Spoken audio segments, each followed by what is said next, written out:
Hello everyone, welcome back to my channel again. और I M Princy Sharma. और आज के वीडियो में हम स्टार्ट करेंगे बहुत ही ज़्यादा इंटरेस्टिंग सी चीज़ है। मैंने कल जो वीडियोस थी उसको पोस्ट नहीं किया था, तो कल के करंट अफेयर्स प्लस आज के करंट अफेयर्स डिले हो गए हैं। तो सबसे पहले जैसा कि हम लोग शुरुआत करते हैं हमारे करंट अफेयर्स के साथ, तो हम सबसे पहले अपने जो करंट अफेयर्स हैं उनको लेंगे और इसके बाद में मेरा जैसे कि इंडियन आर्ट एंड कल्चर का पोर्शन चल रहा है तो हम उसको यहाँ पे रीशेड्यूल करेंगे।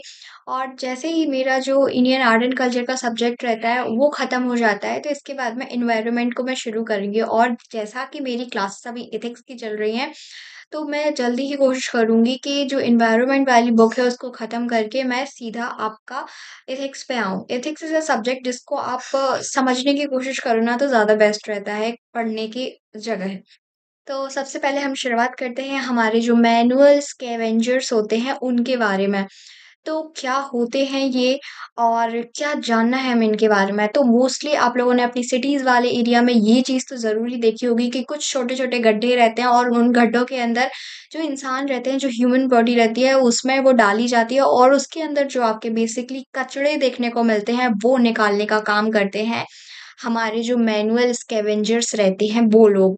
तो इसके लिए सरकार काफ़ी ज़्यादा इनिशिएटिव लाने की कोशिश कर रही है, जिसके लिए गवर्नमेंट का जो फर्स्ट इनिशिएटिव है वो नमस्ते स्कीम के तहत लाया गया था, जिसमें ये कहा गया था कि 100% आपका जो वर्किंग प्रोसेस होगा वो ये इन गड्ढों को देखने का वो मशीन्स के थ्रू किया जाएगा। और ये जो जो लोग वहाँ पे काम कर रहे हैं, इन लोगों को पर्टिकुलर वहाँ से हटा दिया जाएगा। दूसरी तरफ ये चीज़ देखने को मिलती है कि इसमें कंसर्न सबसे बड़ा ये निकला था कि अगर आप पर्टिकुलर उन लोगों को उस एरिया से हटा देंगे, तो दूसरा उनके लिए क्या वर्किंग अपॉर्च्युनिटीज़ हैं। तो इसीलिए मोस्टली जो लोग हैं, वहाँ से हटने का नाम नहीं ले रहे थे। अब इसमें देखा जाए कि ये जो प्रोसेस है इतनी डिले क्यों हुई? और साथ ही प्रोसेस डिले हुई इसी बेस पे, अब साथ ही हम इसके सिग्निफिकेंस के बारे में देखेंगे और जो लोग वहाँ पे काम करते हैं उनको कितनी ज़्यादा प्रॉब्लम्स देखने को मिलती हैं। सबसे पहले तो ये एक ह्यूमन नेचर का काम है ही नहीं कि आप उनको बेसिकली गड्ढों में डाल रहे हो और उनसे काम करा रहे हो नॉन स्टॉप। उनकी हेल्थ पे सबसे ज़्यादा असर पड़ सकता है और हेल्थ में देखा जाए तो उनका जो रेस्पिरेटरी सिस्टम होता है उस पे सबसे ज़्यादा असर पड़ सकता है। अब रेस्पिरेटरी सिस्टम पे कैसे असर पड़ेगा? क्योंकि आप जितनी ही डीप किसी चीज़ के जाएँगे तो वहाँ पे आपको पॉइज़नस गैसेज़ देखने को मिलती हैं और वहाँ पे तो आपका जो वेस्ट मटेरियल रहता है वो भी इंक्लूडेड रहता है। तो उससे आपकी कितनी गंदी-गंदी हार्मफुल और पॉइज़नस गैसेज़ जो हैं वो निकल सकती हैं। तो उन्हीं सब को देखते हुए आपका जो रेस्पिरेटरी सिस्टम है वो कितना ज़्यादा इफ़ेक्ट हो सकता है। साथ ही आप देखें कि ये एक तरीके से ह्यूमन नेचर का काम है ही नहीं। आप इतने अंदर आपकी जो लाइफ होती है ये भी आप रिस्की एक तरीके से कह सकते हैं हो सकती है इस काम के थ्रू। तो ये जो नमस्ते स्कीम है गवर्नमेंट का इनिशिएटिव है वो लाया गया है 2022 और 23 में लाया गया था। 1000 करोड़ तक का यहाँ पे जो इसके लिए बजट बनाया गया था। और अभी देखा जाए तो 100% ये जो काम है मशीन्स के थ्रू किया जा रहा है। ऑल्टरनेटिव सब और एक बात उसमें और देखी गई थी जो मैं यहाँ पे डिस्कस करूँगी कि जो आपका बेसिकली कास्ट वेस्ट जो सिस्टम है वो यहाँ पे चल गया था। यानी कि जो भी एससी, एसटी या फिर ओबीसी ग्रुप से होंगे, बिलॉन्ग करते होंगे तो वही इस काम को करेंगे। आपने मोस्टली देखा होगा कि जो इवन आपकी जो साफ-सफाई का काम करते हैं हमारे रोड्स पे, तो वो कोई जो आपकी हाई तो नहीं कहेंगे बट जो अपर कम्युनिटी रहती है वो एक तरीके से ऐसा काम नहीं करती है। मोस्टली देखा जाता है कि जो एससी, एसटी और ओबीसी कैटेगरीज़ के लोग हैं, वही ये काम करते हैं। उनमें भी देखा जाए तो वो लोग ये काम नहीं करते हैं, जो एक तरीके से सेल्फ सफिशिएंट रहते हैं। मेनली देखा जाए तो वो लोग काम करते हैं जो एक तरीके से आपकी पॉवर्टी लाइन में आते हैं, बीपीएल्स में आते हैं, एक्सेट्रा, एक्सेट्रा चीज़ें हमें देखने को मिलती हैं। अब इसके साथ ही ये टॉपिक हमारा खत्म होता है। दूसरा हम मूव ऑन करते हैं एफ़ॉरेस्टेशन, डिफ़ॉरेस्टेशन साथ में रिवेजिटेशन। तो ये क्या होता है? जब हम अपनी फ़ील्ड में खेती करने की कोशिश करते हैं, तो हम बेसिकली एक फ़ॉरेस्ट जो एरिया रहता है, उसको डिफ़ॉरेस्टाइज़ेशन की प्रोसेस में कन्वर्ट करते हैं। इन सेंस वहाँ से जो फ़ॉरेस्ट वाला एरिया रहता है, उसको ख़त्म कर देते हैं और वहाँ पे अपनी जो क्रॉपिंग पैटर्न रहती है, उसको साफ़ कर देते मतलब उसको लगाना शुरू कर देते हैं। तो यहाँ पे एक बात ये ओपिनियन रखा गया कि आप जिस तरीके से अपने जो जंगल रहते हैं उनको साफ कर देते हो, तो क्या आप ऐसा कर सकते हो कि अपनी ज़मीन के आस-पास यानी कि कॉर्नर साइड आप इसमें रिवेजिटेशन कर सकते हो। रिवेजिटेशन इन सेंस कि आप अपनी जो आजू-बाजू की जो एरिया रहते हैं वहाँ तो आप फसलें उगा ही सकते हो। साथ में आपकी फिर इसके बाद में आपको जो भी आपके एग्रीकल्चर के प्रोसेस के हिसाब से चाहे वो खरीफ क्रॉप हो या फिर रबी क्रॉप हो या फिर जायद क्रॉप हो उसको आप लगा सकते हो। बट आपकी जो एनुअली जो लगी रहनी चाहिए, वो साइड-साइड वाले एरिया में वो आपकी वो वाली क्रॉप लगी रहनी चाहिए। तो ये ऐसी कंसल्टेशन कुछ ओपिनियंस देखने को आए और इसके साथ मतलब इन्होंने ये कहा कि आपके एनवायरमेंटल चीज़ों को किस तरीके से फ्रेंडली नेचर में कन्वर्ट ये कर सकती है। इन सेंस कि आप ज़्यादातर ट्रीज़ लगाएँगे, इससे आपका जो रीज़न है पर्टिकुलर वो भी अच्छा रहेगा। आपकी जो सॉइल इरोज़न की जो बार-बार होती है उसकी प्रोसेस भी कम होगी, साथ में न्यूट्रिएंट्स भी उस फर्टाइल जो लैंड रहती है उसको मिलेगा और ऑलमोस्ट वो चीज़ें फर्टाइल रहेंगी। तो ऐसा एक ओपिनियन निकल के आया है कि अगर आप लोग एग्रीकल्चर एरिया से बिलॉन्ग करते हैं तो प्लीज़ मेरी ये रिक्वेस्ट है इस ओपिनियन को अगर ये ओपिनियन आपको अच्छे लगते हैं इसको प्लीज़ फ़ॉलो करें। फिर इसके बाद में हम ग्लोबल इनइक्वालिटी की बात करते हैं। ऐसी बहुत सारी ऐसी ऑर्गनाइज़ेशंस देखी गई हैं, ऐसी बहुत सारी इंस्टीट्यूशंस देखी गई हैं जिनमें ये बात कहा गया हो। अब ऑर्गनाइज़ेशन इंस्टीट्यूशन में हम डब्ल्यूटीओ की बात कर सकते हैं, वर्ल्ड ट्रेड ऑर्गनाइज़ेशन डब्ल्यूएचओ की बात कर सकते हैं, आपके आईएमएफ की बात कर सकते हैं, वर्ल्ड बैंक की बात कर सकते हैं।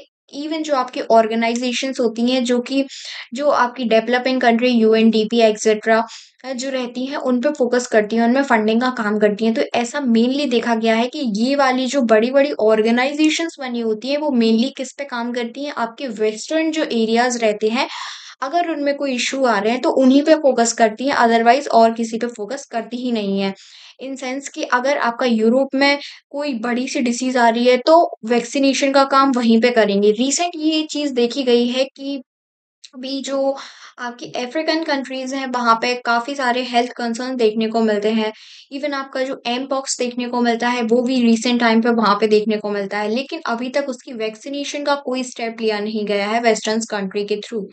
इवन जो आपकी यूरोपियन कंट्रीज़ रहती हैं, तो ऐसा बहुत सारे लोगों के थ्रू कहने को मिल रहा है कि जो ये बड़ी-बड़ी इंस्टीट्यूशन और ऑर्गनाइज़ेशंस रहती हैं, तो इनमें आप इनइक्वालिटी को दिखा रहे हो। अगर कोई कंसर्न आपके लेवल, आपकी सिटी, आपकी कंट्री पे होता है, तभी आप कोई फर्दर स्टेप लेते हो, अदरवाइज़ आप कोई स्टेप्स नहीं लेते हो। तो उसी इनइक्वालिटी को देखते हुए हमारे जो एक्सटर्नल मिनिस्टर हैं, उन्होंने जयशंकर तो उन्होंने ये कहा था कि उन्होंने यही स्टेटमेंट दिया था जो मैंने अभी कहा कि आप अफ्रीकन कंट्रीज़ को नहीं फ़ोकस करते हो, even in the health sector, education sector और रिगार्डिंग द पॉलिसीज़ और इकोनॉमिक्स ईटीसी। आप मेनली फ़ोकस उन चीज़ों पे करते हो जो कि पहले से ही डेवलप हैं, आप डेवलपिंग पे फ़ोकस ही नहीं करते हो। इसके बाद में हम अपना नेक्स्ट जो टॉपिक है वो कोर सेक्टर से रिलेटेड है।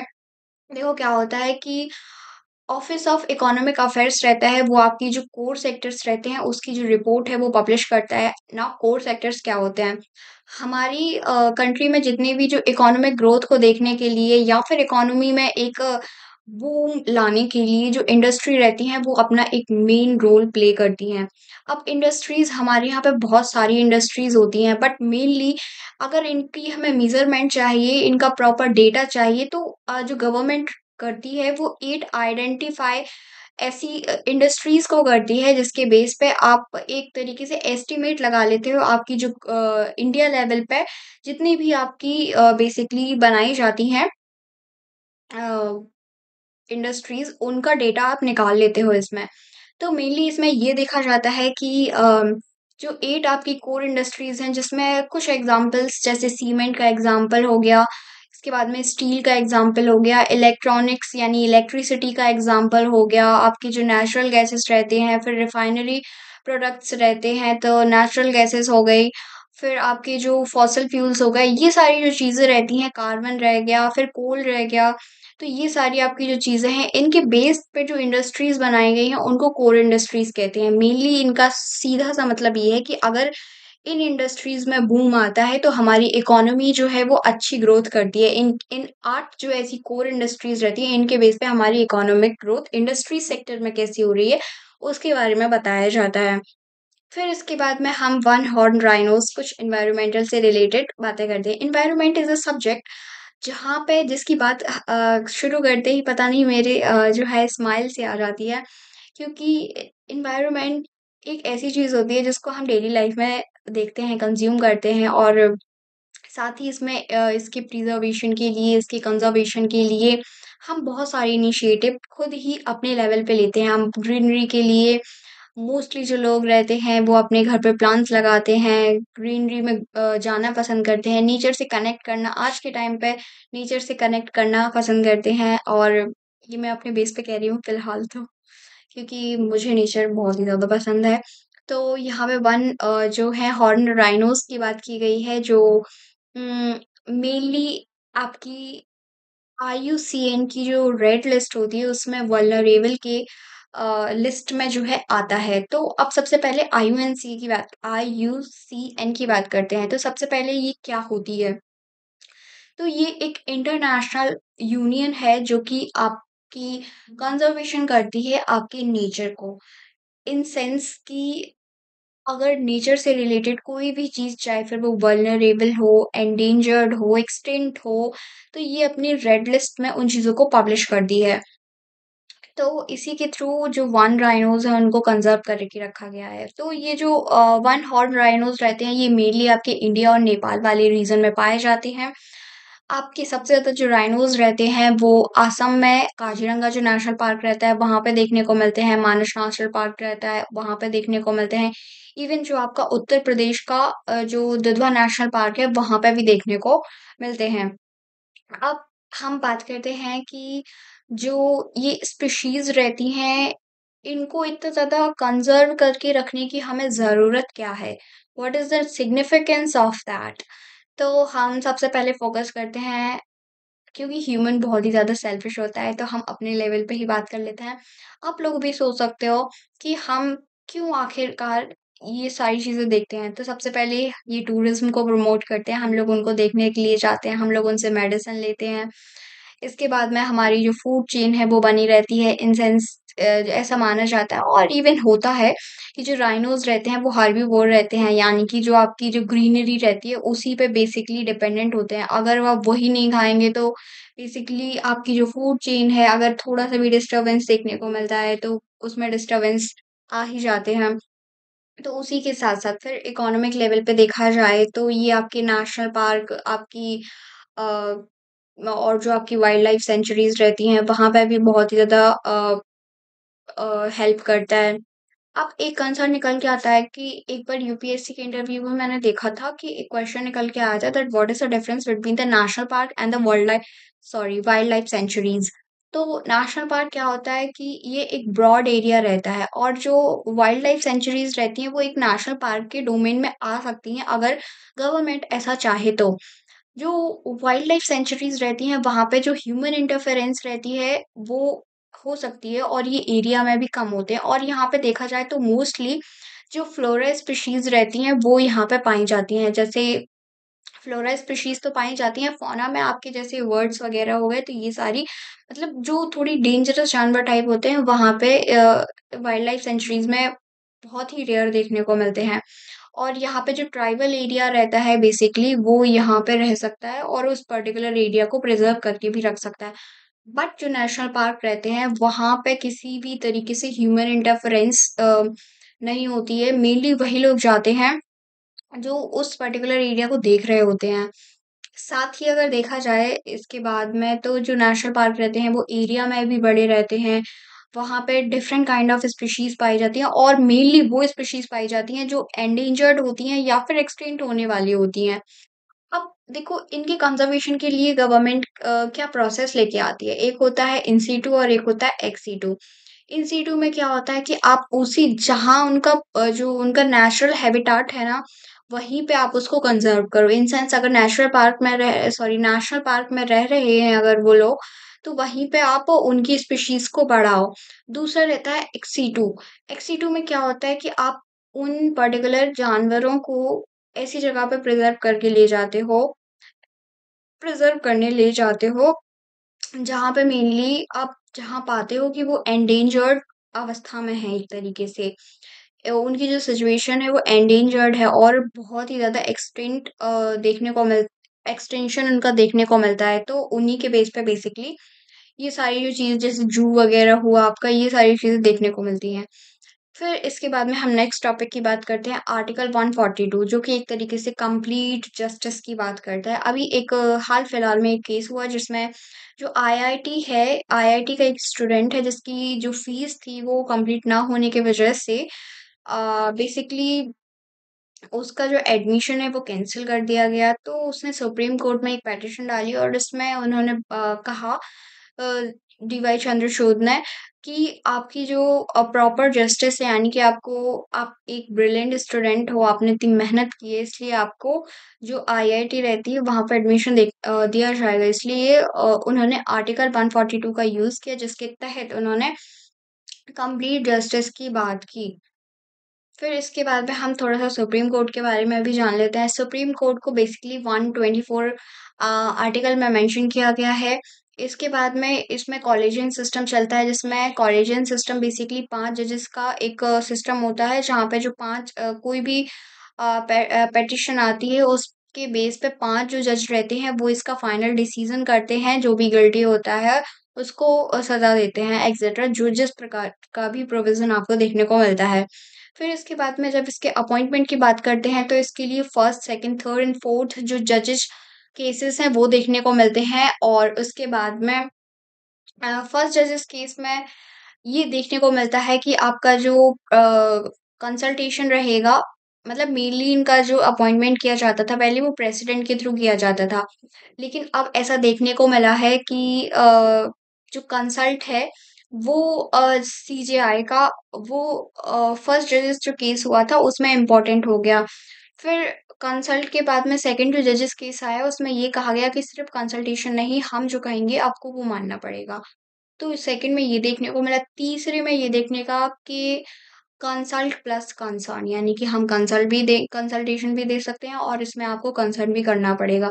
4 जजेस केस में बेसिकली 2014 के समथिंग ये देखने को मिला है कि जो ऐसा देखा गया कि जो है सीजेआई वगैरह और इन लोगों का कुछ ज़्यादा ही हस्तक्षेप हो रहा है, तो इन लोगों ने 101 यानी कि 101 कॉन्स्टिट्यूशनल अमेंडमेंट की जिसके तहत एनजेएसी यानी कि नेशनल जुडिशियल अपॉइंटमेंट कमेटी या कमीशन बनाई गई, जिसके तहत ये कहा गया कि ये कमेटी जो रहेगी, उसके बेस पे आपके बेसिकली जो अपॉइंटमेंट है की जाएगी। फिर इसको कुछ टाइम के बाद में वॉइड कर दिया गया। करंट जो इश्यू चलता है, करंट जो अपॉइंटमेंट का सिस्टम चलता है, तो उसमें क्या होता है, जो भी जो जजेस रहते हैं, वो एक तरीके से आपके प्रेसिडेंट रहते हैं, उनको नाम देते हैं और उसी के बेस पे जो आपके प्रेसिडेंट रहते हैं वो अपॉइंट करते हैं सुप्रीम कोर्ट के जजेस को।